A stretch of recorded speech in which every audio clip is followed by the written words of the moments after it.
Ya no es tu potencial, wow, mira qué potencial tan grande tienes. Es como, ok, ¿y dónde están los resultados de tu potencial? Esta dopamina que puede generar el crear una figura pública, una marca personal. ¿Cómo logras que tu figura se mantenga enfocado y que esa dopamina que se genera naturalmente por todo este ecosistema no empiece a controlar todo lo que está sucediendo en tu carrera? La virtud es también tratar de buscar la verdad. Se necesita fortaleza para, en un mundo como en el que vivimos hoy en día, tú te atreves a pararte contracorriente y decir la verdad. Saber que a pesar de todas estas condiciones podemos lograr llegar a ser esa figura que proteja, que provea, que lidere, que ame y que al final pueda terminar su tarea con heroísmo. Sin importar que nadie me haya visto, he terminado mi tarea con hombría, ¿no? La masculinidad es algo que te hace ser una persona determinada, te ayuda a ser un hombre muchísimo más disciplinado, te hace ser un hombre que quiere proteger a la mujer y que quiere proteger a los suyos, a los más vulnerables, sin sentirte culpable por eso. Cuando lo ves así, te das cuenta de que la responsabilidad cae en ti y ahí es de nuevo el liderazgo comienza con uno mismo. Hola, soy Walo Márquez y bienvenidos a Líderes Podcast, un espacio donde tenemos conversaciones con líderes extraordinarios, gravitando sobre los temas de liderazgo, negocios y desarrollo personal. Creemos que si el líder mejora, todos mejoran a su alrededor. Samuel Adrián es cantante, compositor y creador de contenido, que ha sabido transformar su talento en una plataforma de influencia con propósito. En este episodio conversaremos cómo inició su trayectoria, cambiando del mundo profesional a convertirse en un referente construyendo mensajes que inspiran, sanan y conectan. Su visión es clara, congruencia y firmeza en su mensaje. Samuel representa una nueva generación de líderes planteando una tesis pro vida y familia. Su historia es un recordatorio que el liderazgo no siempre nace en una sala de juntas, sino en una decisión diaria de vivir con propósito, empatía y verdad. Sin más preámbulo, bienvenidos a Líderes Podcast, donde la cima solo es el comienzo. Samuel, bienvenido oficialmente a la comunidad de Líderes Podcast. Gracias por aceptar la invitación. Gracias por invitarme, hermano. Un placer estar aquí contigo.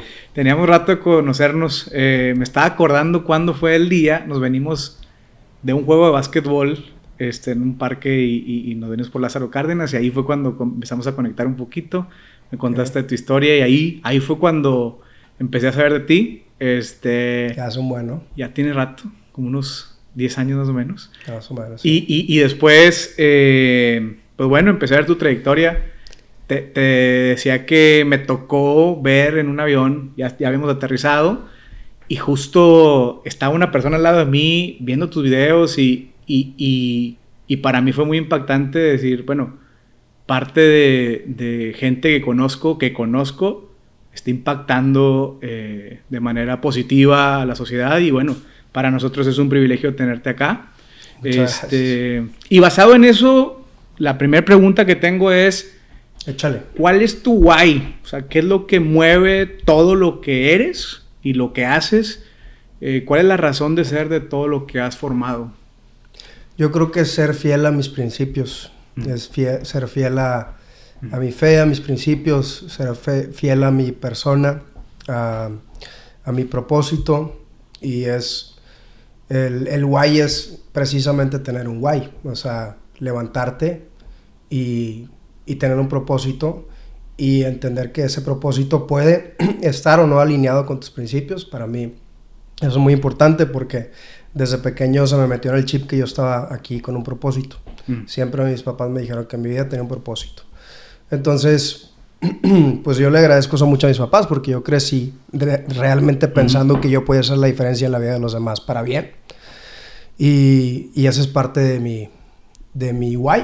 Es como yo estoy aquí con un propósito, puedo impactar positivamente en la vida de los demás, puedo dejar una buena huella, puedo dejar un legado para mi familia, mis futuras generaciones y puedo impactar positivamente en aquellos que me cruzan el camino. Claro. Oye, y ahorita que comentas un poquito de cómo fue tu contexto familiar, ¿qué nos pudieras contar de tu infancia? ¿Cómo se desarrolló? ¿Cómo influenciaron tus papás en tu vida? ¿Qué cosas marcaron o sea, al final tu carrera? Sí, pues te digo, yo soy el tercero de 4 hermanos y como te dije, lo que más me impactó a mis papás fue eso, que siempre que crecimos nosotros en una familia muy involucrada en la iglesia, pero nunca nos forzaron el dogma o la religión, más bien nos forzaron Más bien ellos se esforzaron a hacernos entender que teníamos un propósito, como te digo, que nuestra vida tenía un propósito.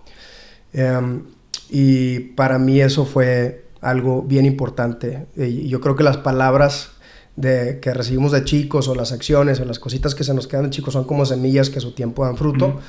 Y me acuerdo también bastante, para que veas la importancia de las palabras. Y los papás afectan, más que nadie, obviamente, pero me acuerdo que una vez una amiga de mis papás me dijo cuando tenía unos 7 años, y me dijo: Samuel, tú eres muy tenaz. Y yo no sabía qué era esa palabra. Y le dije: ¿qué es tenaz? Dijo: es alguien que no se rinde, que siempre está como cuchillito de palo. Y luego le dije: ¿qué es cuchillito de palo? No, te creas. Me dijo: pues alguien que no se rinde, que persiste, y tú eres muy tenaz. Y bueno, pues yo me creí esa. Yo soy muy tenaz y yo lo logro. Yo logro las cosas, yo no me rindo fácilmente. Entonces, las palabras impactan, obviamente las de mis papás más que nada. Para mí, crecer en ese entorno en donde tenemos un propósito, en donde mis papás estaban muy involucrados en la iglesia. No digo que únicamente en la iglesia se ve el propósito, obviamente, pero ese fue el lado que a mí me tocó ver. Y yo pude ver que eso que mis papás trataban de inyectarme, ellos lo vivían. Ellos trataban siempre de vivir con un propósito, de impactar a los demás, de hacer comunidad con la gente, de poder dejar su huella en otras personas. Y para mí eso obviamente me fue moldeando. Las palabras de los papás nos impactan, pero luego sus acciones nos moldean. Claro. Y así fue para mí. Súper.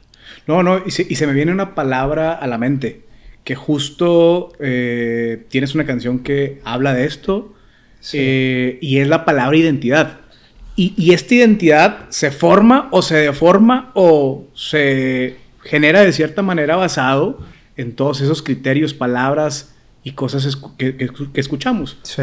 Entonces, cuando tú citas esta línea de yo soy quien tú dices que soy, refiriéndose a, dentro del contexto de la fe, Dios hablando de ti, contrastándolo con una sociedad donde estamos perdidos en una, así lo veo yo, mentira del bienestar, donde hay cada vez más introspección, más yoga, más licuados, más gimnasio, más deporte, más psicólogos, más viajes. Y detrás de todo esto es una búsqueda de una identidad, de una formación que me gustaría que nos comentes qué identidad recibiste, obviamente a través de tus padres, pero que sabes que provenía de un fundamento de lo que Dios dice que tú eres. Fíjate que para mí obviamente la fe siempre ha sido muy importante, pero también llevarlo a algo muy, muy objetivo y muy práctico en mi vida es, si yo creo en Dios, entonces estoy moralmente obligado a creer en mí. ¿Puedes repetirlo otra vez? Si yo creo en Dios, estoy moralmente obligado a creer en mí. Porque si yo creo en Dios, entonces creo en el potencial de las cosas que Dios hace. Si yo creo en Dios, creo que Dios me hizo. Y obviamente entra en juego todas las cosas que tú decías, las filosofías de hoy en día, que Dios, ¿no? Yo creo en un Dios bueno, creo en un Dios que hace las cosas con propósito, creo en un Dios que es un Dios de verdad, pues. Entonces, para mí, creo en un Dios de orden. Entonces, para mí, ese tipo de cosas son parte de mis principios. Entonces, creo que es una combinación entre tus principios, es una combinación entre tus principios, tu propósito y, obviamente, tu visión de vida. No me refiero porque luego hay mucha gente creyente, cristiana o católica que puede decir, no, pero ¿cómo que crees en ti, crees en Dios? Sí, pero si crees en Dios, estás moralmente obligado a creer en ti. Primero crees en Dios, si crees en Dios, alineas tus principios con lo que tú crees de Él, pero luego también tu identidad tiene que estar en eso. Oye, Dios crea cosas con un potencial muy grande, entonces yo creo en mí también. Sí. Creo en lo que soy capaz de hacer, creo que tengo un propósito, creo que puedo hacer la diferencia en la vida de los demás, creo que puedo decidir por lo que es correcto, aunque muchas veces mis pensamientos, mis impulsos, mi forma de ser se incline ante lo que yo sé que no está bien. Entonces, creo que tengo la capacidad de hacerlo. Creo que tengo la capacidad de marcar la diferencia. Y ahí comienza el comenzar a vivir con propósito, porque si tú no tienes una identidad, entonces no es sostenible tratar de vivir un dogma o tratar de vivir como lo que tú crees que es lo mejor, porque entonces estás tratando de simplemente, es como no tienes un sistema, tu identidad te da un sistema, ¿no? Entonces sin un sistema, pues es como dice el cuate que escribió Hábitos Atómicos, James Clear, tú no te elevas al nivel de tus metas, tú desciendes al nivel de tus sistemas. Tarde o temprano tú puedes tener muchas metas, pero tu identidad te da un sistema. ¿Y qué crees de ti? Es lo que va a salir a relucir tarde o temprano en tus acciones, en tu manera de hablar, en tu manera de ser, en tus resultados. Entonces, tal vez ya me revolví mucho, pero... No, y es que es algo sumamente importante, porque es lo que ahora vemos plasmado en cada uno de los videos, que justamente tienen grandes retos, porque estás yendo en una dirección completamente diferente a lo que la cultura está dictando. No me quiero adelantar, me voy a regresar a tus comienzos, porque justo nuestra comunidad se trata de eso, de ver patrones, de identificar fortalezas, de ver qué cosas nos pueden llevar más rápido, más lejos, basados en gente como tú, que ha probado tener resultados y seguir avanzando con objetivos y logros muy probados, ¿no? Entonces, en ese sentido, ¿querías tú, en ese momento de tu formación, ser una influencia social con valores? ¿Querías ser un emprendedor? ¿Qué es lo que visionabas para tu vida adulta o en tus siguientes pasos? Siempre me imaginé, obviamente, de nuevo regreso al propósito, siempre me imaginé creando algo, haciendo algo, liderando algún proyecto. No lo veía tan claro como estoy ahora en las redes sociales y hago este tipo de videos y tengo este tipo de alcance y mis videos hablan de estos temas. No me imaginaba tal cual esto. No fue algo que dije, hacia allá voy, en el camino se fue aclarando. Pero sí me imaginaba teniendo una vida de alto impacto en donde quiera que yo fuera. Súper, muy bien. Sí, me sorprende tu transición de cómo pasaste de estar en el tema profesional, en un negocio, entiendo que era comercialización de aguacate, a posteriormente empezar con el tema de la música. Sí. Y me gustaría regresarme a ese punto y esa transición. ¿Cómo fue que tomaste esa decisión? ¿Qué te impulsó y cómo fue ese proceso? Mira, el tema de la música siempre me gustó. O sea, como te dije, yo crecí en la iglesia. En la iglesia es muy común que te involucres en la música. Mis hermanos eran músicos y siempre me gustó, siempre me involucré. Me gustaba cantar, siempre me ha gustado. Entonces era algo que yo comúnmente hacía desde que tenía, no sé, unos 15 años. Luego empecé a grabar algunos covers de canciones y así. En ese mientras estoy grabando, empiezo con un trabajo, porque obviamente esto no era un trabajo para mí, esto era como un hobby, algo que yo quería hacer. No era como que, ya empecé mi proyecto de vida, esto. Dije, puede ser que algo pase con esto, pero lo que yo quiero hacer ahorita es simplemente grabar lo que ya hago fuera de cámaras, a grabar canciones. Obviamente le metes más, te pones ropa bonita, te peinas, posas para la cámara, y no es igual, pero estás cantando y era lo que ya hacía. Entonces, para mí eso era un proyecto que así como podía pegar o no, para mí en el momento era un hobby, lo disfrutaba y sentía que estaba cumpliendo un sueño de mucha gente que toca y que canta, que graba un día una canción, ¿no? Pero este trabajo de los aguacates realmente no era mi negocio. Yo trabajaba para un inversionista que me contrató para trabajar de la mano con él. Me pintó así un cuadro muy padre para el futuro, que se estaban viendo las cosas muy bien, pero mientras íbamos avanzando en esa visión que él me pintó, así como se iban cumpliendo las cosas, yo también me iba dando cuenta que no era lo que yo quería. Y pues así fue que me salí. Fui muy honesto conmigo. En ese momento no tenía muchas responsabilidades económicas, entonces no fue como que, ¿y qué voy a hacer? Estoy casado, tengo hijos, pues no, estaba soltero, vivía con mis papás. Me salí y bueno, pues le seguí dando la música, y al mismo tiempo me grababa yo haciendo videos, hablando. Okay. Y siempre desde el principio, o desde muy temprano, mis videos hablando empezaron a tener mucho más impacto que mis videos cantando. Pero fue a la par. O sea, al principio mis videos hablando eran videos donde hablaba de lo que cantaba. ¿Y por qué escogí esa canción? Porque eran covers. Pero muy rápido, a los meses, empecé a grabar videos de cosas que a mí me habían pasado, experiencias que yo tenía, como reflexiones. Videos muy cortitos, 2, 3 minutos, pero que empezaron a reventar así de 10 millones de reproducciones y así, orgánicamente. Todo orgánico. Todo orgánico, sí. Nunca he sido alguien que paga, no estoy en contra, digo, tú lo conoces también y todo, pero nunca he sido alguien que lo paga. Siempre me ha funcionado así. Y bueno, pues así empezó. O sea, siguió avanzando y con el tiempo pues seguía haciendo música porque me gustaba y ahorraba dinero para hacer otra producción y le invertía eso y al mismo tiempo veía los resultados en algo que sacaba mi celular, me grababa y lo subía sin ninguna edición ni nada. Hola, mi nombre es Sergio Rovira y formo parte del equipo de Líderes Podcast. Si llegaste hasta este punto de la conversación, significa que esto te está aportando valor. Así que te invito a que te suscribas para que no te pierdas más historias, aprendizajes y estrategias que pueden llevar tu liderazgo al siguiente nivel. Dale al botón de suscribir y sigue creciendo con nosotros. Nos vemos en la cima.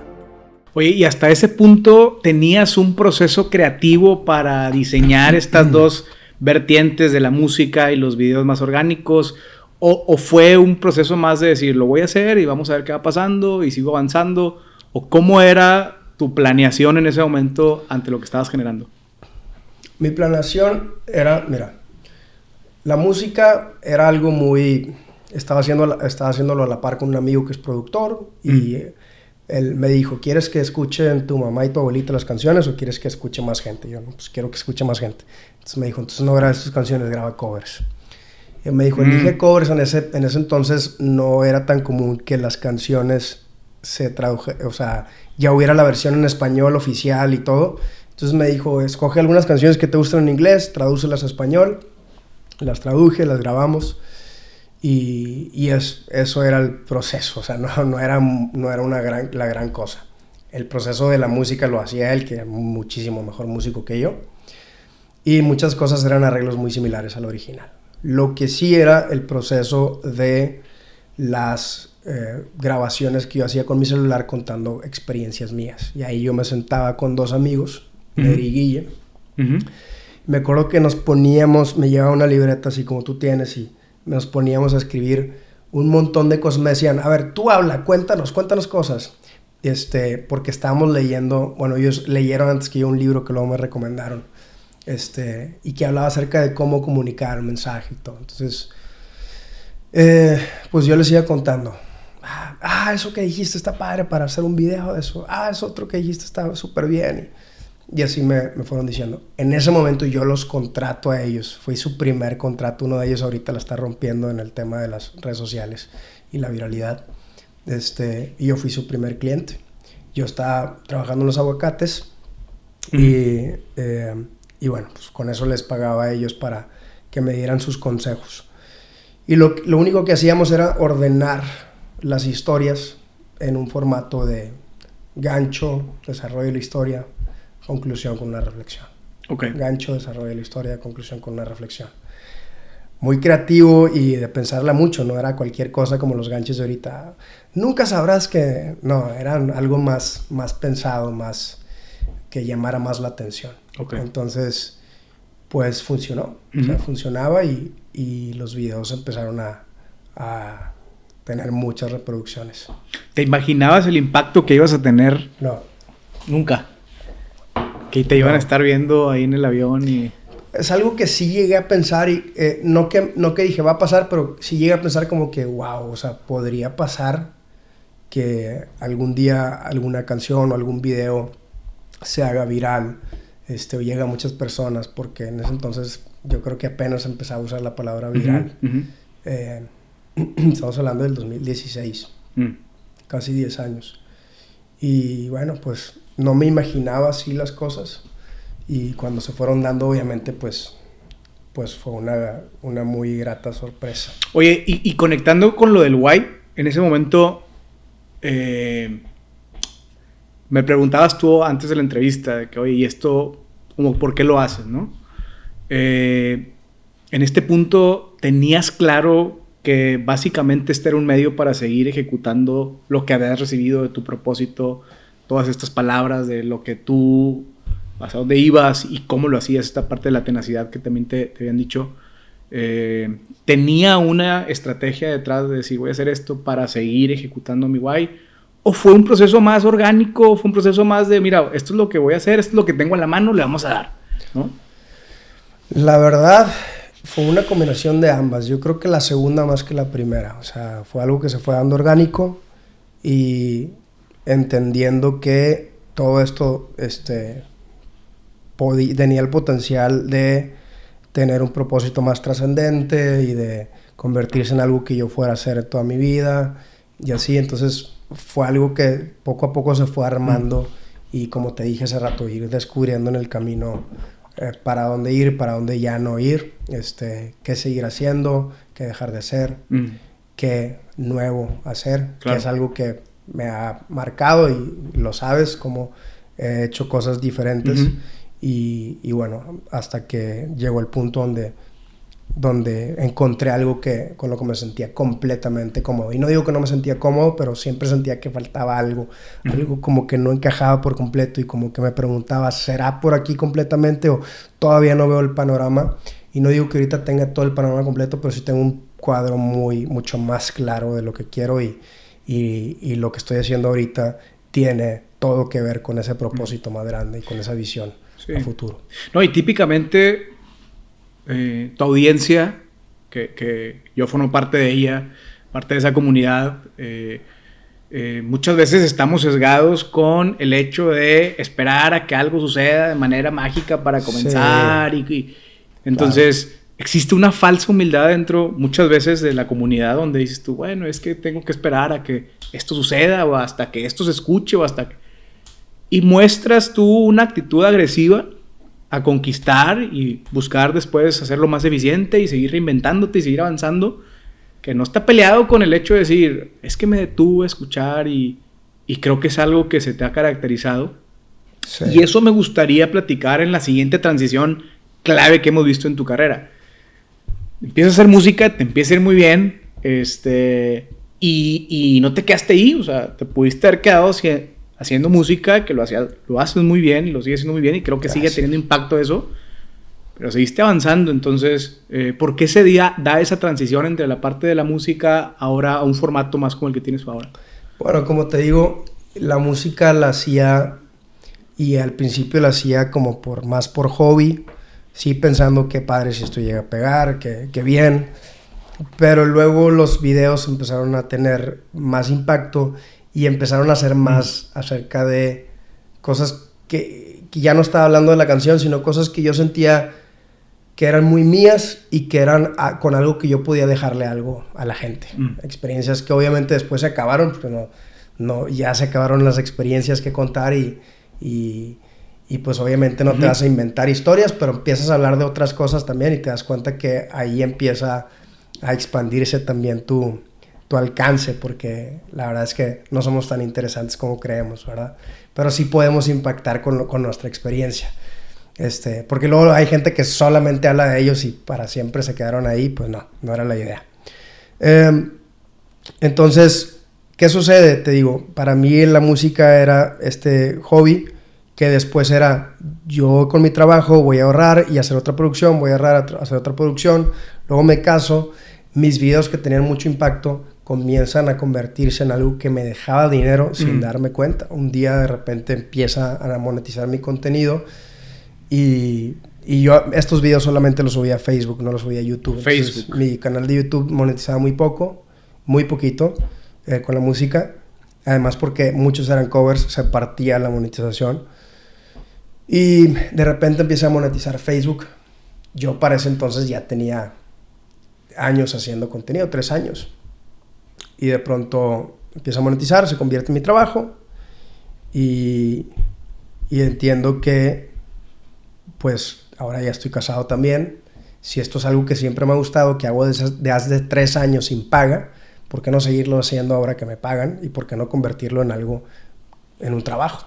Claro. Y así se convirtió en mi trabajo. ¿Cuándo fue ese momento clave que detonó y que te convertiste en una figura viral? ¿Qué video, qué momento, qué historia? Bueno, pues la primera vez que me hice viral fue con un video que decía alguien me quería matar en el banner. Entonces obviamente estaba muy clickbait, pero sí hablaba de eso. O sea, no era como ese tipo de clickbait que no tiene nada que ver luego y te dices, me estafaron. Entonces yo cuento una historia de cómo alguien años antes, esto lo conté en el 2016 creo, y unos años antes como en el 2011, 2012, por ahí conté que en esos años alguien me había amenazado de muerte. Y bueno, la historia, long story short, mis papás, le tuve que decir a mis papás porque ya eran mucha gente la que me decían, oye, este cuate dijo en tal fiesta y estaba borracho y dijo que te quería matar. Y ya esta otra persona, amiga, me manda una conversación con un amigo de él que decía que lo vamos a levantar y vamos a hacerle no sé qué. Y luego este otro amigo me decía, no, es que yo lo conozco porque es primo de no sé quién y está diciendo que... Entonces ya fueron tantas que llegó el momento donde yo dije, esto no es nada más como está ladrando ahí y perro que ladra no muerde, sino están planeando algo. Le dije a mis papás me dijeron que no saliera. Una semana después les digo que voy a ir a una fiesta de una amiga, que es una despedida y que es una de mis mejores amigas, que toda la vida, pero que es en su casa, entonces pues no voy a salir a ningún lado, voy a ir a su casa. Pero pues la fiesta en su casa se puso muy, muy densa y yo como era, pues yo llegaba a la fiesta y me ponía a tomar para la media hora y a estar bien perdido, ¿no? Entonces mis papás me empiezan a hablar, me dijeron, oye, vas a llegar temprano, 11:30, ya te regresas para que a las 12 estés en la casa. Yo les colgué el teléfono, apagué mi celular y pues obviamente mis papás me siguieron hablando, pero ya no les contestaba y no les había dicho dónde exactamente estaba la casa. Total, yo regreso a la casa como a las 4 de la mañana y me doy cuenta antes de llegar a la casa, en la colonia, que estaban mis papás en su carro en una calle y habían salido a buscarme. Entonces yo trato en un retorno, de como retornarme pues para que no me vieran porque yo los vi desde lejos. Pues obviamente en mi estado, yo pensando que ellos no me habían visto, obviamente ellos sanos, en su sano juicio, claro que me habían visto. Mi papá me cierra y yo dije, no, pues ya valió, aquí mi papá me va a regañar, mañana el sermón, ya, nunca me van a volver a prestar un carro, nunca me van a volver a dejar salir, ¿no? Y yo vi a mi papá muy desesperado bajándose del carro. Dije, me va a gritar y me va a decir que qué me pasa y que por qué. Y él estaba muy desesperado porque estaba muy preocupado. O sea, en realidad él llegó, abrió la puerta, me abrazó y empezó a llorar y me empezó a decir, ¿por qué nos haces esto, Samuel? ¿Por qué nos haces esto? Y me empezó a dar besos en el cachete, en la mejilla. Y luego me paso ya al asiento del copiloto, me lleva a la casa y el mensaje era que... Así son los papás. Muchas veces pensamos que los papás solamente nos ponen ciertos límites o quieren venir como a arruinarnos nuestros planes o la vida, pero realmente sus acciones siempre son porque detrás de eso el propósito está en cuidarnos porque nos aman. Y luego dije, y lo mismo es con Dios. La gente piensa que Dios es como... tener una vida de Dios es como una vida como llena de límites y de cosas, pero si queremos un Dios de amor es porque si vamos a actuar de cierta forma y si vamos a actuar correctamente, no es porque nos vayamos a poner los límites de una religión o lo que sea, sino porque creemos que Dios es como un papá amoroso. Y ese fue el primer mensaje que lancé. Sigue teniendo impacto aún hasta en esta conversación. Se hizo viral. Pues muchas gracias. Sí. Gracias por contarnos la historia. ¿Recuerdas el momento donde te enamoraste de Dios? Recuerdo el momento... no. Yo creo que desde niño, por más que mi vida no siempre fuera como que el religioso, el santo, porque ya, ahorita no lo creo que lo sea.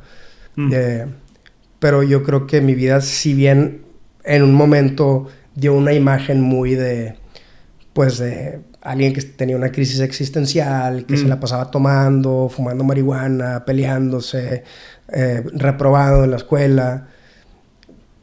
Ese mismo Samuel creía en Dios y realmente en la intimidad creía que tenía una relación con Dios y no se sentía muy bien de todo lo que hacía, pero pues estaba muy inmaduro y entonces vivía en una vida con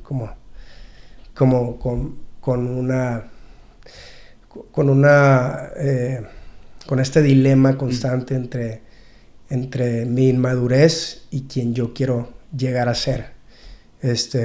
Y bueno, pues obviamente el potencial ahí estaba, pero llega el momento en la vida en donde la gente ya no aplaude quien vas a llegar a ser o quien creen que puedes llegar a ser, sino que te comienzan a exigir resultados. La vida te empieza a exigir resultados.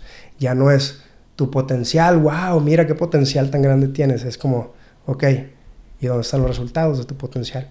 Es el momento cuando te conviertes en un hombre y empiezas a madurar. Yo creo que a todos tarde o temprano les llega. Hay unos que les llega a los 18, hay unos que ahora lamentablemente les llega hasta los 30. A mí me pasó más o menos como a los 21. Regresándome un poquito al proceso donde todo comenzó, después de que te haces viral, de que sigues avanzando y estás transicionando ahora a un nuevo modelo de comunicación y demás, ¿qué obstáculos encontrabas hasta ese punto, tanto personales como el ecosistema de todo lo que se estaba generando? Porque ya cuando entiendo que después de que te haces viral, empiezas a monetizar, pues ya empezó a tomar un poquito más de forma. ¿Y qué retos te acuerdas que en ese momento tuviste que afrontar para seguir avanzando? Pues yo mismo soy el reto más grande. ¿Por qué? Porque yo tengo que luchar contra mí para poder seguir avanzando. Yo puedo ser mi peor enemigo, mi mejor amigo.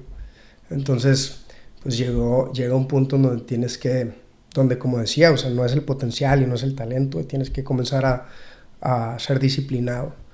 Y cuando te das cuenta que esto lo puedes convertir en un trabajo, entonces te das cuenta que si es un trabajo, el trabajo no siempre se va a disfrutar, pero lo tienes que hacer. Y ahora, no quiere decir que no lo disfrute, pero mientras más estés dispuesto a sufrir por un propósito en la vida, más te das cuenta que luego lo puedes disfrutar cuando realmente confirmas que es parte de tu propósito, confirmas que es lo que quieres hacer. Y por eso hay veces que te tienes que cuestionar si lo que estás haciendo es tal cual lo que quieres hacer, o te vas a atrever a decir, oye, pues es que la gente piensa que soy cantante, pero yo no quiero seguir haciendo canciones, aunque me guste la música. Quiero hacer esto otra cosa. Y tienes que ser muy honesto contigo mismo, y tienes que ser honesto con tu propósito, y tienes que estar dispuesto a que no te importe el qué dirán, o que no te importe el tener que dejar ciertas cosas, y seguir avanzando, y tomar decisiones fuertes, y seguir siendo constante en lo que estás haciendo, porque sin la constancia, pues, los resultados son muy mínimos. Sí, nuestra comunidad justo se trata de eso, liderazgo, negocios, desarrollo personal. Y hoy yo quería que estuvieras en esta mesa porque a lo lejos, no de manera muy íntima o profunda, he visto ese proceso. Mucha gente puede pensar y es que fue un video, es que él tiene bonita voz y es que él nació en... Sí. La realidad es que mencionaste ahorita desde el inicio de la conversación un tema de tenacidad. Y eso es, después pagaste por primera vez una nómina. Cuando pagas por primera vez una nómina te das cuenta de la responsabilidad que empiezas a cargar. Sí. La disciplina, los nos, la claridad en lo que tienes que hacer, en cómo te tienes que reinventar. Hablando ya de la transición a empezar con un formato frontal contra la cultura, cada vez más claro, ante un contexto woke, una agenda muy clara. ¿Sabías a lo que te ibas a enfrentar al poder comunicar de la manera en que lo haces?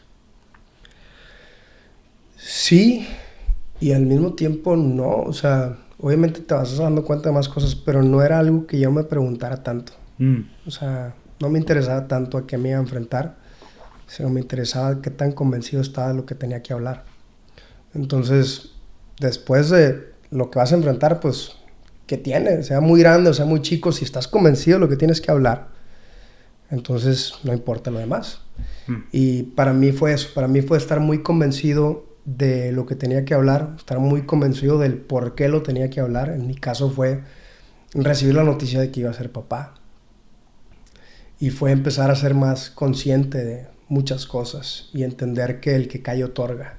Y que tú puedes decir, oye, es que eso, pues, vive y deja vivir, esos temas a mí no me importan. No me importa meterme en eso porque al final de cuentas hay que amar al otro y vive y deja vivir, y pensamos que callar es amar y que decir la verdad es odiar, ¿verdad? Pensamos nos la creemos. La cultura ha secuestrado nuestra empatía y nos ha hecho creer que si decimos la verdad estamos odiando al prójimo, estamos haciéndolo menos, cuando puede ser todo lo contrario. Entonces para mí es como, si yo me callo, como decían nuestros abuelos, el que calla otorga. ¿Por qué? Porque entonces va a haber una minoría que diga, yo sí quiero hablar, yo sí quiero decirle al mundo que creo que es verdad. Y al final de cuentas, si la mayoría está callada, van a haber algunas voces que sí van a ser escuchadas y que van a ser los detonantes de ciertas decisiones que afecten a toda la sociedad. Y es lo que vimos en las últimas décadas. Entonces, ¿qué es lo que sucede? Que yo tengo que entender que soy parte de la sociedad. Y si yo me convierto en un hombre, en un adulto responsable, entiendo que mi voz importa en la sociedad y que yo puedo ser partícipe de las decisiones que se toman para la manera en la que se nos imponen ciertas reglas que tienen que ver con moldear nuestra manera de vivir, ¿verdad? Y cuando yo empiezo a ver que estas ideas de estas minorías pueden llegar a los tribunales y pueden llegar a las leyes y pueden llegar hasta el salón de clases en el cual un día mi hija va a estar, entonces yo creo que es mi responsabilidad hablar. Yo creo que es mi responsabilidad decir la verdad. Y yo creo que el amor más grande que puedo darle al mundo y darle a mi hija es decidir no callarme sin importar qué puedan decir los demás. Incluso aquellos que quieren decirnos cómo educar a nuestros hijos y ni siquiera tienen hijos. Entonces para mí fue eso, como yo tengo que hablar de esto, yo tengo una plataforma. No me sentía como 100% seguro de lo que estaba haciendo en el momento, y cuando empecé a ser consciente de todas estas cosas, cuando me entero que voy a ser papá, yo digo, yo tengo que hablar de esto. Y así fue, en el 2022. ¿Qué valores son los que están detrás de esa antítesis a lo que hoy el mundo está comunicando? Pues, mira, como dice María Calvo, los valores, dice ella, no me gusta hablar de valores porque los valores pueden cambiar con el tiempo y pueden ser subjetivos para muchas personas, pero me gusta hablar de virtudes, dice. Y yo creo que las virtudes como la fortaleza, yo creo que las virtudes como la entrega, la honestidad, esas virtudes clásicas, el trabajo duro, el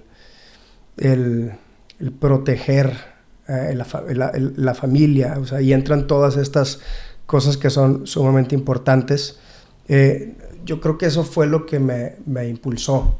A ver, soy un hombre que quiere buscar la virtud en su vida, soy un hombre que quiere ser un hombre que deja huella en la vida de sus hijos, soy un hombre que quiere ser un buen esposo, soy un hombre que quiere ser una buena persona en la sociedad, soy un hombre que cree que necesitamos abogar por la verdad. Entonces, para mí, más que los valores, que a ver, yo tengo mis valores,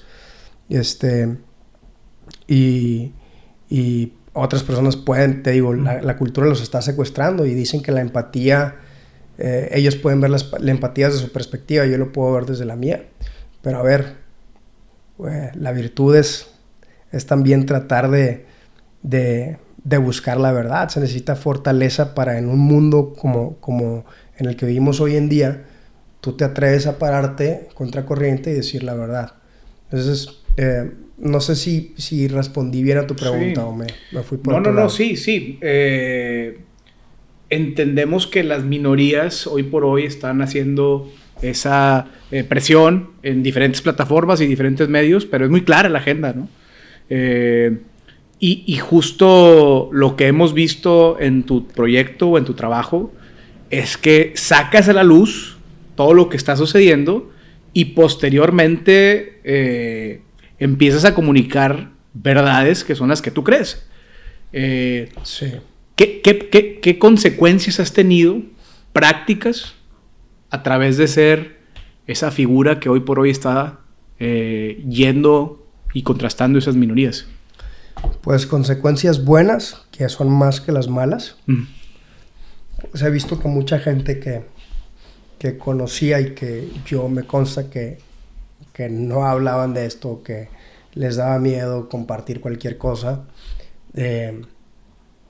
pues cada vez lo hacen más. He visto que mucha gente ha ido levantándose, teniendo más fortaleza, teniendo más valentía para hablar de lo que creen que es verdad. He visto que mucha gente ha entendido que el callar no es amar, que decir la verdad no es odiar, y que no porque algunos odien la verdad, eso convierte la verdad en odio. Y lo he visto en la gente, y yo creo que muchos lo están viendo, se están dando cuenta de cómo hay una resistencia en medio de toda esta mayoría silenciosa que está empezando a levantar su voz y que está generando un impacto en las redes sociales, un impacto ya a nivel también legislativo. Lo estamos viendo en el mundo, o sea, en los nuevos líderes mundiales.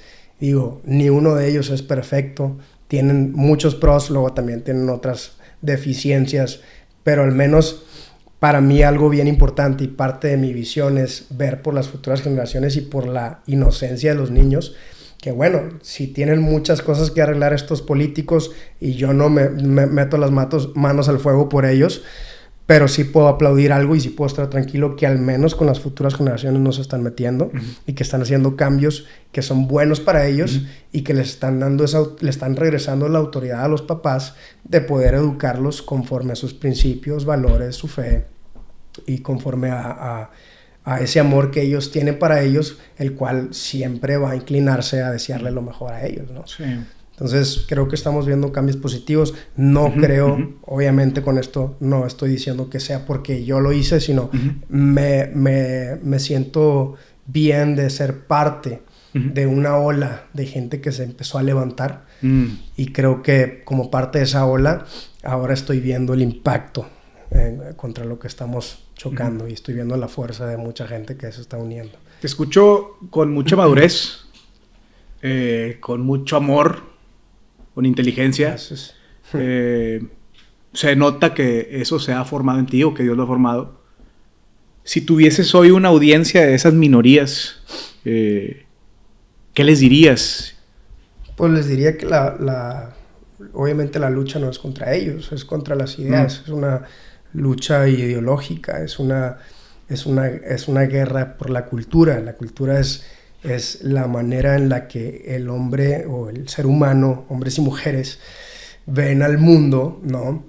Y actúan en el mundo. Eso es la cultura, ¿no? La cosmovisión de la gente y la manera en la que ellos se relacionan con los demás y con la experiencia en el mundo. Entonces creo que la lucha es contra eso, que para mí la cultura no debe inclinarse hacia ideas que no están fundamentadas en la verdad. Y ahora, y aquí es algo bien importante, esto no es un argumento religioso. Claro, se alinea con algunas religiones y se alinea con el cristianismo, catolicismo, claro que se alinea, ¿verdad? Pero esto no quiere decir que sea un argumento religioso. Y es por eso que yo trato de ser muy cuidadoso de no llevar a esto a un argumento religioso. ¿Por qué? Porque entonces perdemos y ellos pueden utilizar el mismo argumento. Tú estás utilizando una ideología, porque para ellos puede ser una ideología, ¿verdad? Por más fuerte que suene, ¿verdad? Porque al final de cuentas es algo subjetivo. La fe es de una persona, es mía. No es algo muy objetivo que todos pueden decir, sí, claro, existe la apologética y te puedo explicar muchas cosas y podemos llevar argumentos convincentes, pero si somos intelectualmente honestos, la fe es algo muy subjetivo, ¿verdad? Eso no quiere decir que sea incorrecta, pero eso sí quiere decir que yo no la puedo utilizar como un fundamento de todos mis argumentos para convencer a los que no creen en lo mismo que yo, hablando de la fe y de la religión, de que lo que yo digo es lo correcto. Y es por eso que es bien importante no tratar de forzar un argumento religioso, un argumento de fe en esto. Y es bien importante ir al objetivo. Estas personas ignoran la biología, ignoran todos los avances científicos que han existido en los últimos tiempos, ¿verdad? Obviamente ignoran el sentido común, ignoran la razón, ignoran la lógica. Entonces es imposible no ganar en el argumento cuando son cosas tan sencillas, ¿verdad? Llevándolo a lo ideológico de la identidad de género y el feminismo y otras cosas que son las cosas más obvias, ¿verdad? Que podemos ver el error y viendo sus argumentos tan vacíos y tan ideologizados, ¿verdad? Llevándolo a un argumento histórico, científico, biológico, es muy fácil que la verdad hable por sí sola.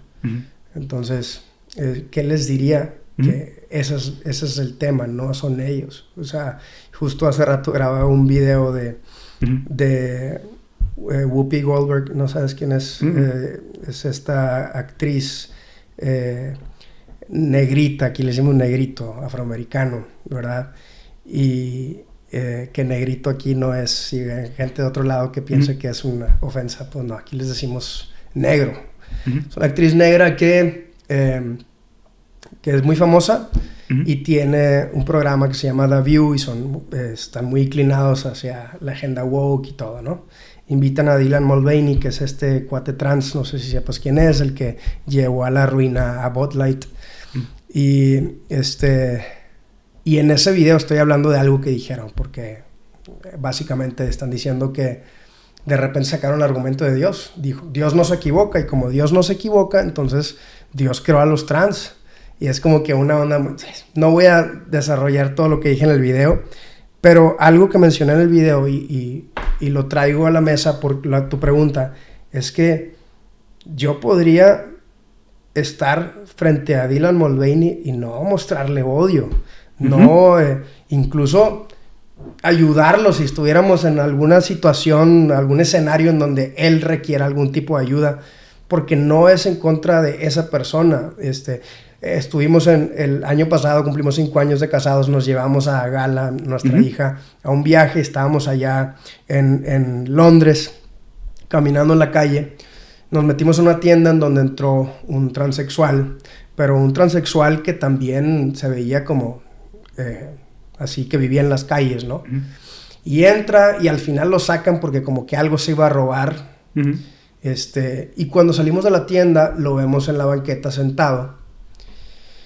Pasamos caminando, obviamente yo me puse del lado donde él estaba y volteó y me hizo así. Yo le respondí con una sonrisa. Obviamente no iba a ser como que...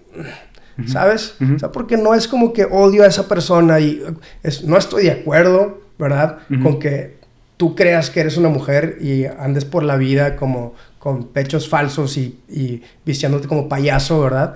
Y seguramente eres parte de la bandada de estas personas que dicen estas cosas, pero no es en contra de la persona. O sea, la persona la puedes voltear y le puedes regresar una sonrisa, o le puedes dar una sonrisa, puedes ser amable con esas personas, puedes ser afable sin fingirlo con esa gente.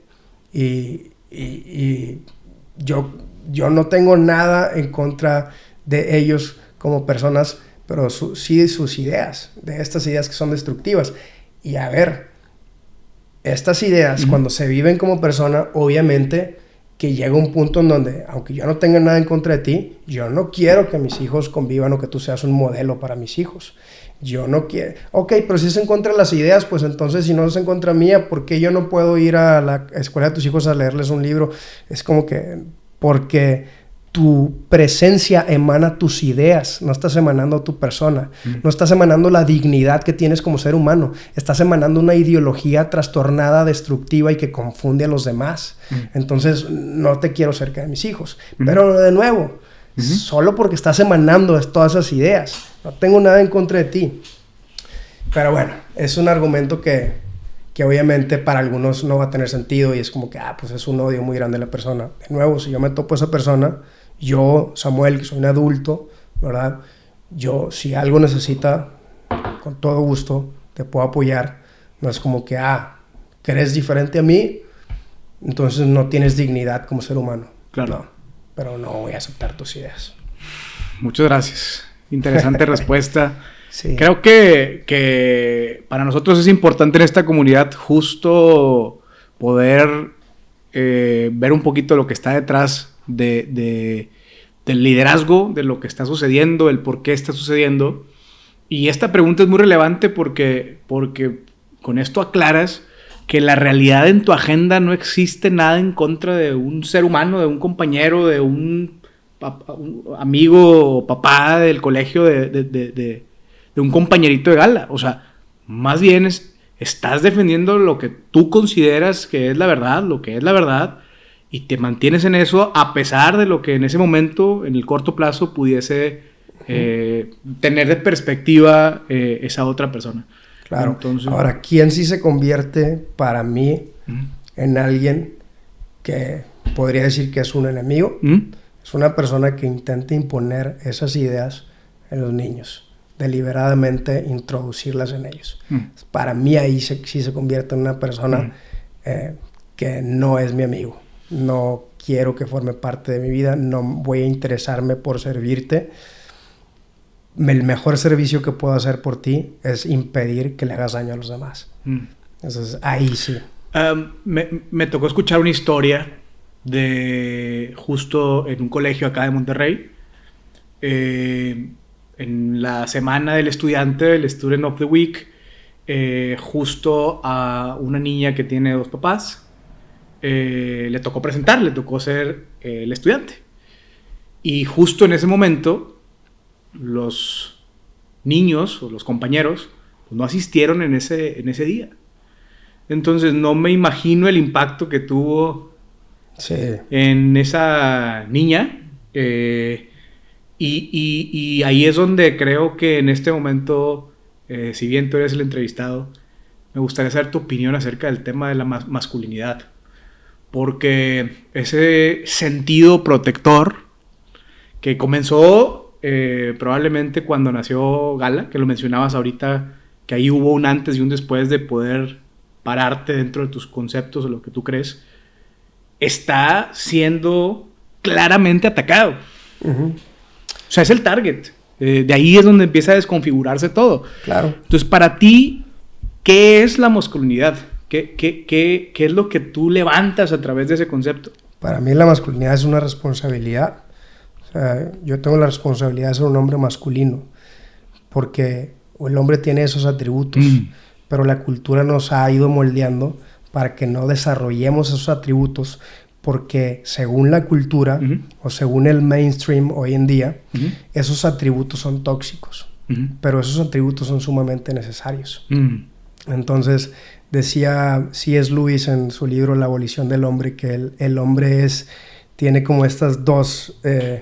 es como, tiene su lado animal y su lado como intelectual, y los dos los necesita. Necesitamos ser hombres que estamos dispuestos como a proteger a los demás y dispuestos a ser agresivos, pero también utilizar nuestra sabiduría, nuestra inteligencia, y bueno, habla también de las emociones y todo para proteger y cuidar a los nuestros, pero sin dejar de lado ese atributo de agresividad que tiene la masculinidad. Por un lado, la masculinidad es algo que te hace ser una persona determinada, te ayuda a ser un hombre muchísimo más disciplinado. Yo creo que algo bien importante que se necesita muy hoy en día es que te hace ser un hombre que quiere proteger a la mujer y que quiere proteger a los suyos, a los más vulnerables, sin sentirte culpable por eso. El día de hoy los hombres se sienten culpables. Incluso tengo un amigo que su exnovia sentía que si él la abrazaba así, estaba diciéndole al mundo que él la oprimía, porque la abrazaba así. Es como que yo te domino y te oprimo, yo soy tu hombre. Como que el día de hoy estamos, la sociedad está tan lavada del cerebro por estas mentiras del feminismo, que el feminismo dice proteger a la mujer, pero y luego también aboga porque los hombres pueden ser mujeres y quitarles sus lugares en el trabajo y en los deportes a las mujeres, y tienen todo un rollo que las mujeres de verdad, muchos no están de acuerdo con eso, ¿verdad? Pero esto ha sido un gran problema. Muchos jóvenes, adolescentes de las nuevas generaciones, no saben cómo hablarle a una mujer. Porque a lo mejor para ti, para mí, podemos decir, no, bueno, yo no lo vi tanto en mi generación, no creo que sea tanto así. Sí está siendo así. O sea, sí está siendo una onda en donde ahora los jóvenes piensan que si dicen, yo quiero proveerle a mi esposa, un día quiero casarme y proveer a mi esposa, te lo aseguro que van a haber amiguitas ofendidas. Y te lo aseguro que no va a pasar por haber titubeado mínimo o sudado frío antes de decir eso. O sea, hoy en día los niños, los adolescentes sienten que están diciendo algo que está mal o que se tienen que excusar. Bueno, pero es que yo quiero proveer, pero, o sea, no por eso me refiero a que no... Es como que, a ver, ¿por qué tienes tanto miedo?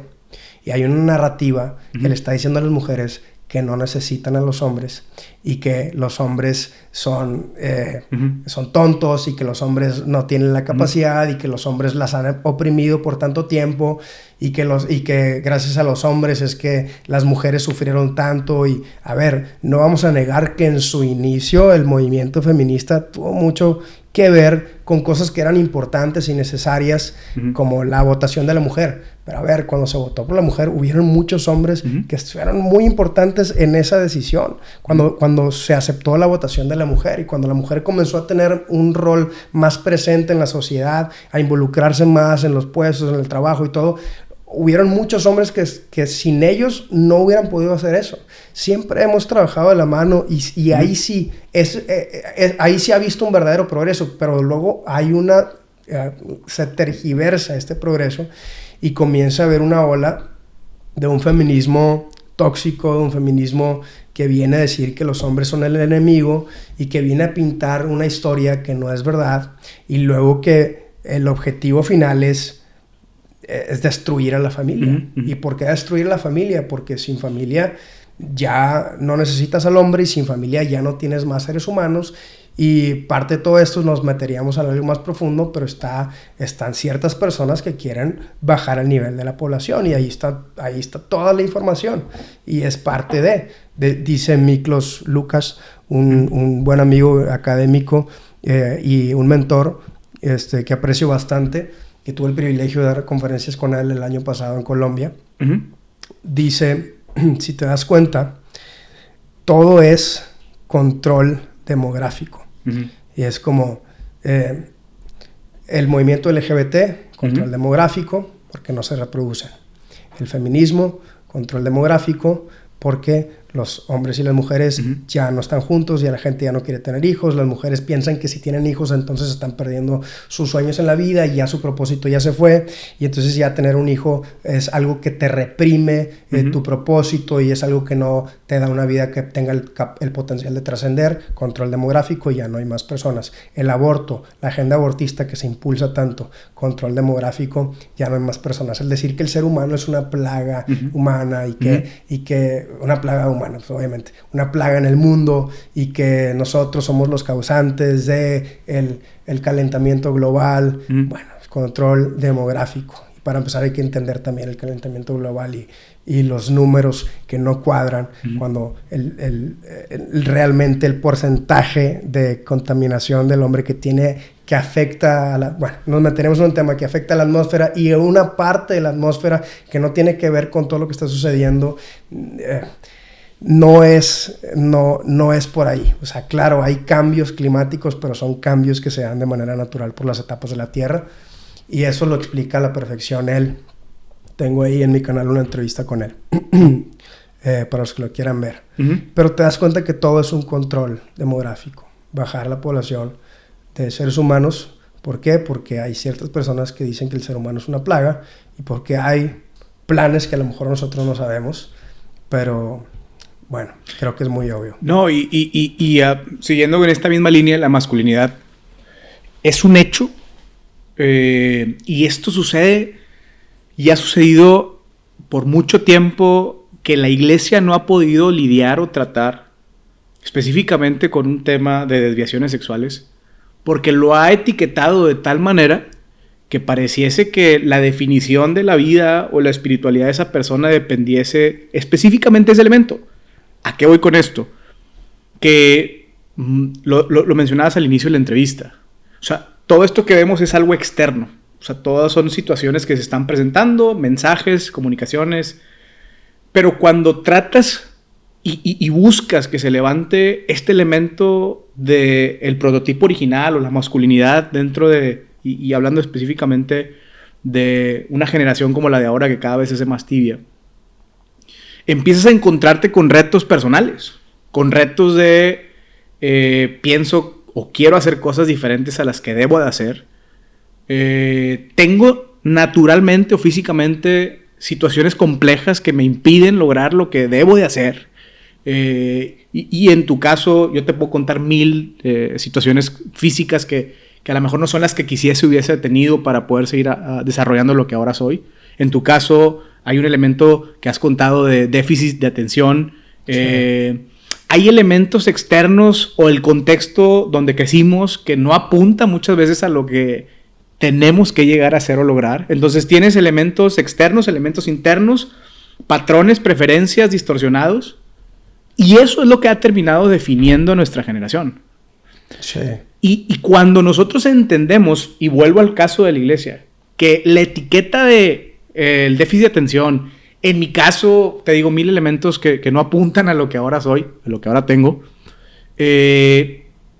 no podemos dejar que nos defina lo que sentimos, lo que han dicho de nosotros, lo que hemos visto en nuestro ecosistema, porque justo lo que se tiene que levantar es saber que a pesar de todas estas condiciones podemos lograr llegar a ser esa figura que proteja, que provea, que lidere, que guarde, que defienda, que sirva, que ame y que al final pueda terminar su tarea con heroísmo, con un sentimiento de decir, sin importar que nadie me haya visto, he terminado mi tarea con hombría, ¿no? Claro, totalmente, porque al final de cuentas, parte de ser hombre es decidir qué historia es la que te quieres contar de ti mismo también y qué palabras son las que quieres tomar. Uh-huh. Yo decido agarrar con lo que comenzamos. Tengo un propósito, soy una persona tenaz.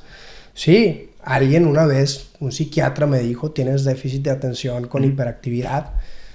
A ver, yo no sé, puede ser que sí, puede ser que no. En su momento fue algo que me hizo cuestionarme muchas cosas de mí y ponerme a trabajar en mí. Pero luego no quise que fuera parte de mi vida como yo decir, yo soy esto, yo tengo esto.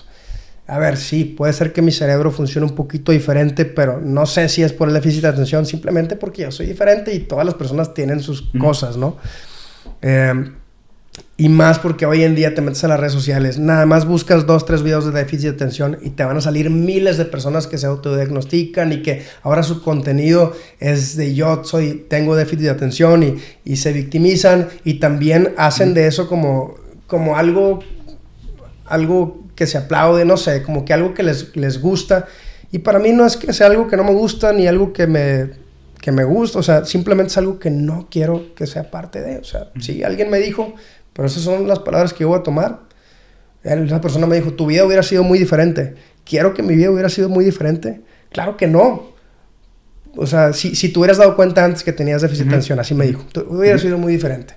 ¿Por qué? Porque le conté que pasé por una temporada de que la marihuana y que las reprobadas y que el alcohol y que las peleas y que los problemas con mis papás y en casa y todo. Le conté muchas cosas de toda mi vida cuando me diagnosticó. Tu vida hubiera sido muy diferente. ¿Quiero eso? No. Estoy donde estoy porque el proceso de mi vida, junto con las decisiones que yo tomé, buenas y malas, me llegaron a tener un aprendizaje que al final de cuentas, las palabras que yo decidí creer desde chico y las semillitas que se me plantaron tuvieron un gran impacto en el momento que mi lóbulo prefrontal empezó a madurar y pude convertirme en una persona que tomaba decisiones ya mucho más pensando en el futuro y no nada más en el ahora. Y por eso, de nuevo, estoy muy agradecido con mis papás, Pero creo que mi vida ahora, yo estoy súper agradecido, o sea, tengo la oportunidad de impactar a muchas personas, pero antes de eso, porque claro, es algo que me encanta hacer cosas con propósito, videos que vean muchísimas personas, que de repente vaya por la calle y me digan, gracias por este video, oye, te sigo desde no sé cuándo, oye, me puedo tomar una foto contigo, has impactado mi vida y la de mi familia, y mira, eso está increíble, pero lo más increíble para mí es acostarme todos los días al lado de la mujer que amo. Y con la que estoy construyendo mi vida. Es saber que al siguiente, en la habitación de al lado, está mi niña durmiendo, segura, tranquila, en paz, porque sabe que sus papás están ahí. Estoy construyendo una vida en donde la próxima semana nace mi niño. Entonces, eso es lo que más me emociona de la vida, eso es lo más importante para mí, eso es mi principal propósito. Ser un hombre que va a trascender en sus generaciones y que antes de hablar actúa en su casa. Y cuando mis hijos en un futuro, cuando tengan la edad suficiente para poder ver algunos de mis videos de los que hacía, que no sé qué voy a estar haciendo en eso, pero de que voy a estar hablando, que cuando mis hijos vean eso digan, mi papá lo vivía también. Mi papá fue un hombre que amaba a mi mamá y nos mostraba cómo la amaba, no con sus palabras, sino con sus acciones. Mi papá fue un hombre que, a pesar de ser bien trabajador, jugaba con nosotros, salía con nosotros, hablaba con nosotros, nos escuchaba, porque eso es bien importante también, escucharlos. Eso es lo más importante para mí y lo va a impactar. Y eso, volviendo al tema de la hombría, para mí eso es ser hombre, ser un hombre masculino. La masculinidad es tomar tu hombría por las riendas y dominarte antes de intentar impactar a los demás o influenciar a los demás. Es influenciarte a ti mismo. Decir, sí puedo, la tengo difícil, sé que a veces no soy el más disciplinado, sé que a veces no soy el más inteligente, sé que a veces no soy el más talentoso, pero tengo algo a mi favor, que tengo la oportunidad de ser como la tortuga contra el conejo que se quedó dormido y que le ganó aunque fuera mucho más lenta. Es la constancia, la disciplina, lo que tú hablabas, y eso es más valioso que el talento, y ahí lo combinas con los talentos. Hay hombres que tienen talentos muy naturales, dones, o son muy carismáticos, otros son muy fuertes, otros son muy muy inteligentes, pero al final de cuentas si no son constantes, su competencia o el de al lado o lo que sea, va a terminar tragándoselos y se van a quedar viendo a los demás avanzando en la vida, por más talentosos que sean. Porque la constancia llega para el hombre como la herramienta con la que va. El talento es el brazo, pero ya dar los martillazos todos los días, tú tienes el talento de poder hacerlo, pero si no los das los martillazos todos los días, no vas a terminar rompiendo las cosas que tengas enfrente y avanzando en el camino. Y yo creo que eso es para mí el ser masculino, y entran todas las áreas, ¿no? Desde el trabajo hasta la familia, los principios, la intimidad, la salud, ¿no? Ser un hombre que trata de vivir buscando la virtud. Yo creo que uno de los elementos que están saliendo de esta conversación es el autodominio, o justo lidiar con nosotros mismos. Y típicamente yo creo que es una postura muy, muy de nuestra cultura, de vamos a echarle ganas y vamos a ver si ganamos. Y ¿por qué no pensar en que vamos a ganar? Y que nuestra posición sea desde ese momento, ¿no? Sí. ¿Por qué no hablar una posición desde lo voy a conseguir? Voy a ser esa figura paterna, voy a ser un buen padre. Típicamente empiezas desde ese miedo, ¿no? Seré buen padre, y ya empezamos perdiendo 1-0, ¿verdad? Sí. Y bueno, un elemento clave que yo veo es ese dominio propio. Y en ese contexto, posicionándote desde una perspectiva de victoria, de virtud, de avanzar, vienen elementos que vienen a poner en controversia y a lidiar con nuestro mismo ego. Por ejemplo, y lo platicábamos, esta dopamina que puede generar el crear una figura pública, una marca personal. Y es algo que a mí tengo o sea, este podcast, si te digo 10 años es poco, que estaba dentro de mis notas. Y siempre había una constante de decir, necesito cuidar mis intenciones de por qué lo quiero hacer. No estoy listo, no estoy listo, no estoy listo, porque sé que va a suceder, que va a ser un proyecto que va a funcionar, que va a impactar. Y este elemento que ahora te toca lidiar, de las fotos, las pláticas, los lugares donde has ido, los lugares donde te has presentado, esta dopamina que se genera, cómo lidiar con, voy a ponerlo en palabras más sencillas, cómo lidiar con esa tentación de creer, de que tu ego sea el que esté gobernando. Y termino con esta frase de la pregunta. Algo que estamos viendo en gente que ha logrado cosas dentro de nuestra generación o nuestro contexto, vemos y muchas veces decimos, es que están dando su vida y lo logran y tienen esa habilidad por sí mismos, aunque exista un mensaje detrás diferente a ese. Y en ese ritmo, ¿cómo logras que tu figura se mantenga enfocado y que esa dopamina que se genera naturalmente por todo este ecosistema no empiece a controlar todo lo que está sucediendo en tu carrera? Sí, mira, yo creo que tenemos a veces esta creencia de que lo único con lo que batallan los hombres cuando empiezan a tener ciertos resultados es que se les suba o que tengan más de que, me creo yo más que los demás o algo. Pero algo con lo que batallan muchos hombres y que a mí me cuesta también es lo contrario. Yo tengo muchas veces el síndrome del impostor. Yo digo, oye, no tengo el tamaño, no soy tan bueno. Y yo tengo que decirme, sí puedes, sí lo tienes, sí tienes lo que necesitas. Y yo tengo que decirme todos los días, tú puedes, dale, échale ganas. Cuando me paro en un escenario a hablar y me tiemblan las piernas antes, porque antes habló un colega que sabe 3 veces más de lo que yo sé, yo tengo que decir, tú tienes algo que dar también. Hay gente esperándote allá afuera. Entonces, para mí es al revés. Yo lucho por creer más en mí. Y esa es mi lucha. Ahora, no quiere decir que yo vaya por la vida creyéndome menos y todo, pero en el nivel donde yo tengo impacto, hay veces que sí siento que es muy grande para mi tamaño real como persona. Y es ahí donde entra el factor del propósito y de Dios. Si yo estoy aquí, Dios me puso aquí, yo tengo un propósito. Entonces yo tengo que recordarme que creer en mí es una responsabilidad moral. Yo tengo que creer en mí por mis hijos, tengo que creer en mí por mi esposa, tengo que creer en mí por la gente que me escucha, tengo que creer en mí por mí mismo, ¿verdad? Entonces están estas dos, que se te suba, que no es mi caso, al menos no en este proyecto que yo tengo. No digo que nunca en mi vida no se me ha subido por cosas, pero yo lucho más con el síndrome del impostor. Ya, muy bien.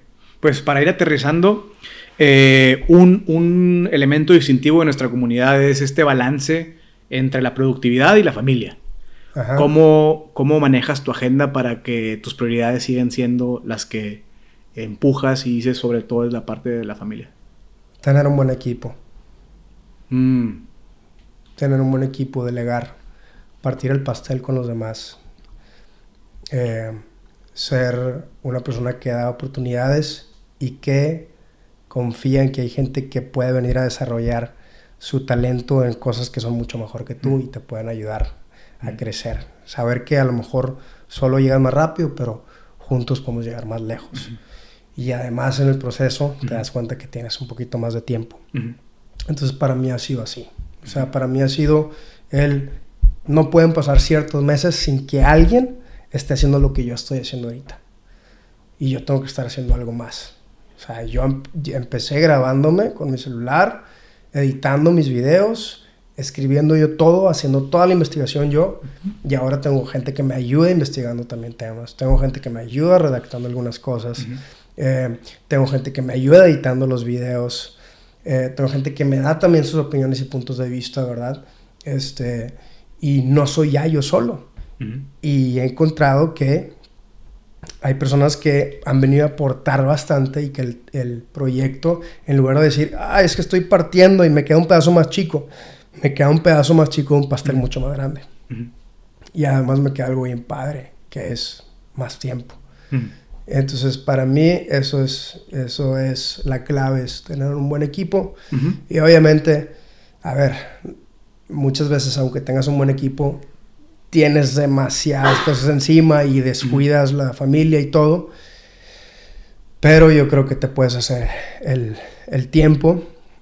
¿Por qué? Porque, a ver, yo tengo personas en mi equipo que han pasado por temporadas donde ellos pueden decir, sí, yo lo doy todo y de repente me queda más poquito tiempo para estar con mi familia.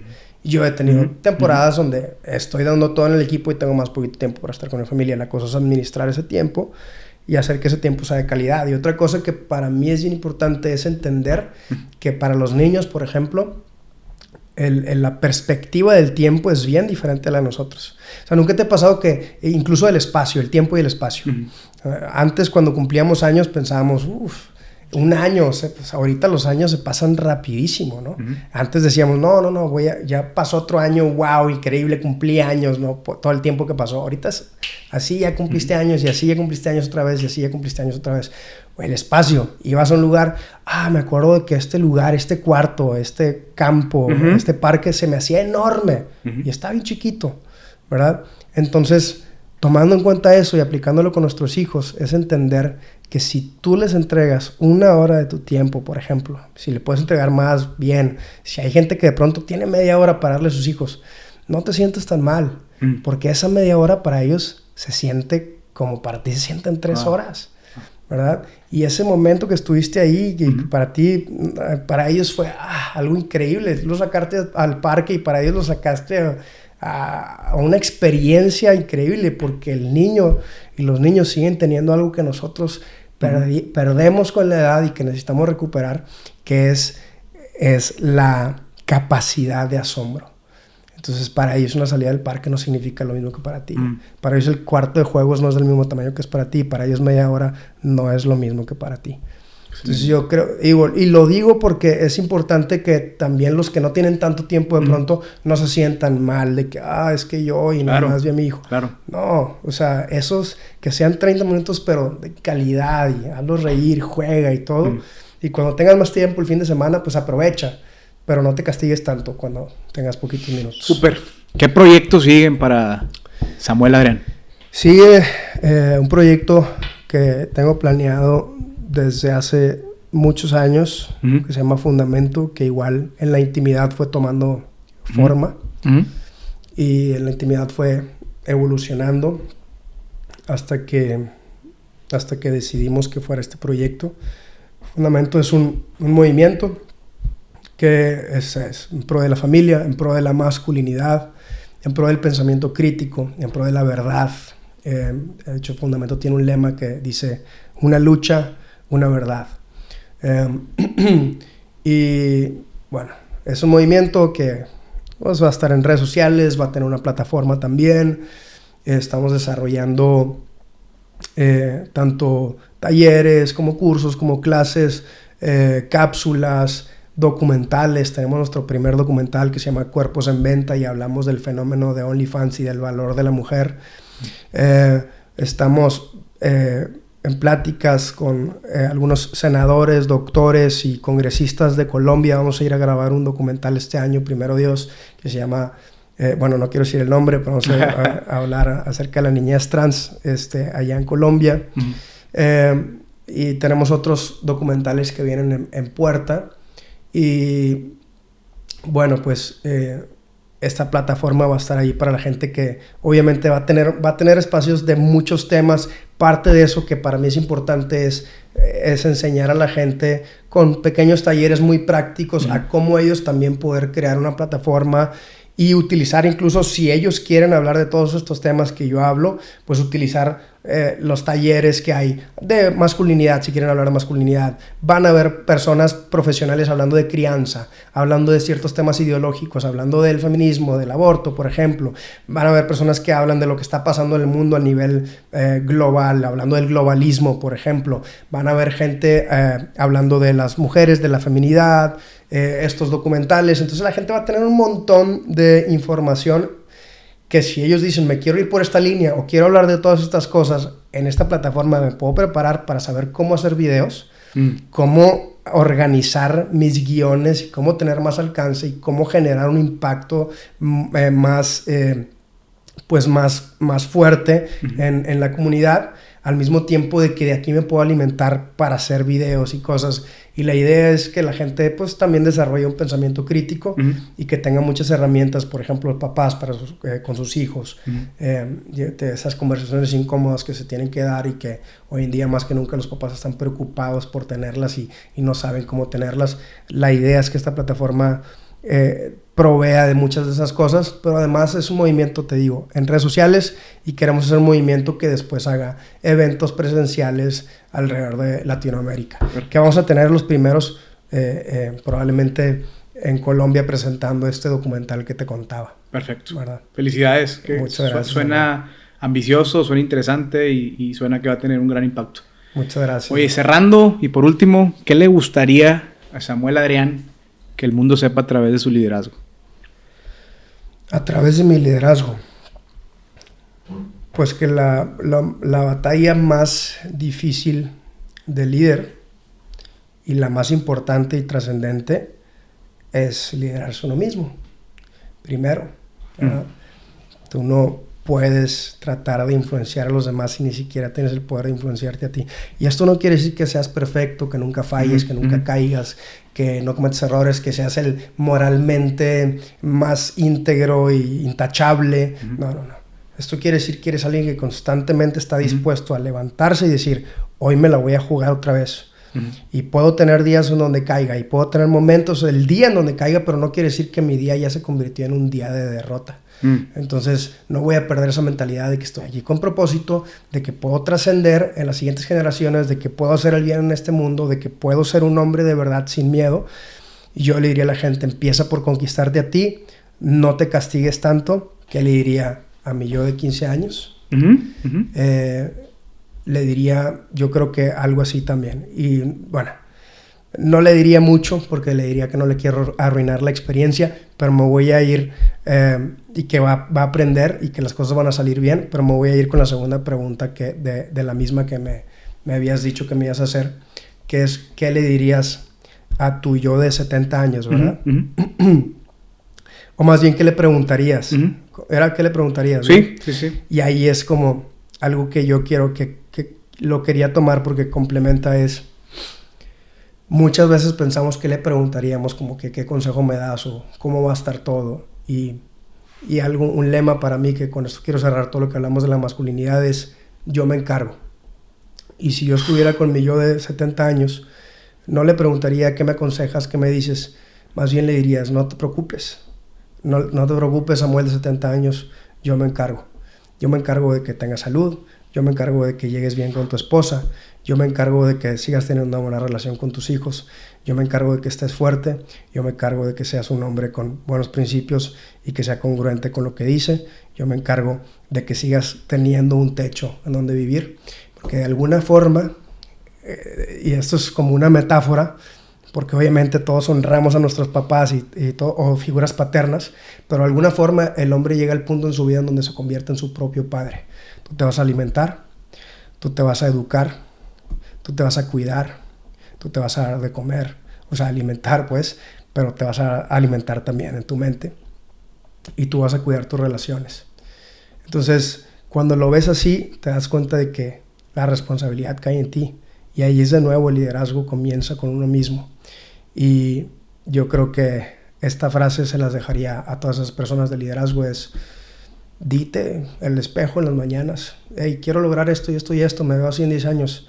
Bueno, dile al espejo, yo me encargo. Ve a ese hombre si tienes 20, ve a ese hombre de 30 o de 40 y dile, yo me encargo de que tú llegues así como yo me imagino que quiero llegar. Eso sería mi consejo al final. Muchas gracias. Quiero agregar una pregunta más con esta línea que estamos viendo y es, ¿qué le dirías a una generación de nuevos papás que tienen sus primeros hijos de 3, 4, 5 años, que empiezan a nacer su segundo hijo, su tercer hijo? ¿Qué les dirías a esos papás que hoy por hoy nos están escuchando o viendo? Les diría que las relaciones generan influencia y que no tengan miedo a ejercer su autoridad.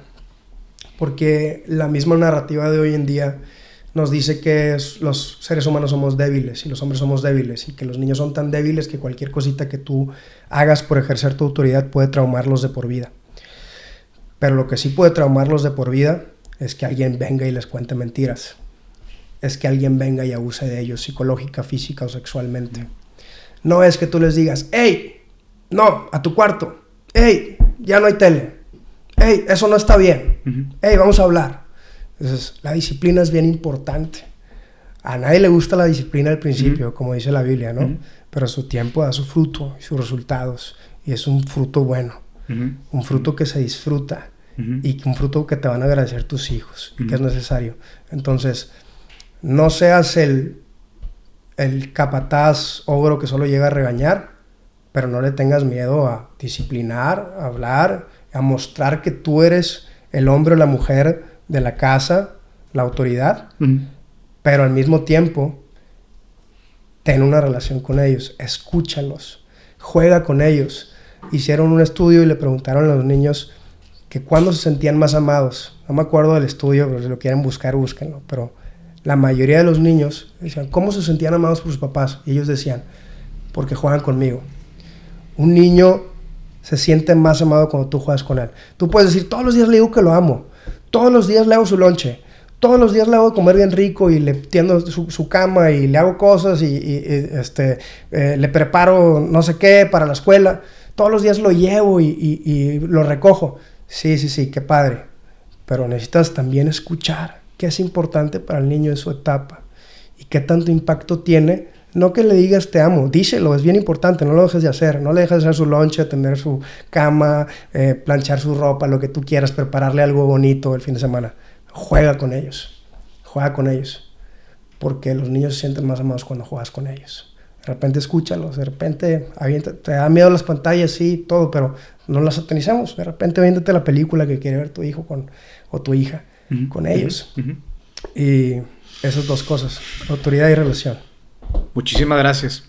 Gracias por este episodio y pues ya formas parte de la comunidad Líderes Podcast. Muchas gracias, un placer, muchísimas gracias, lo disfruté bastante y gracias a todos los que escucharon.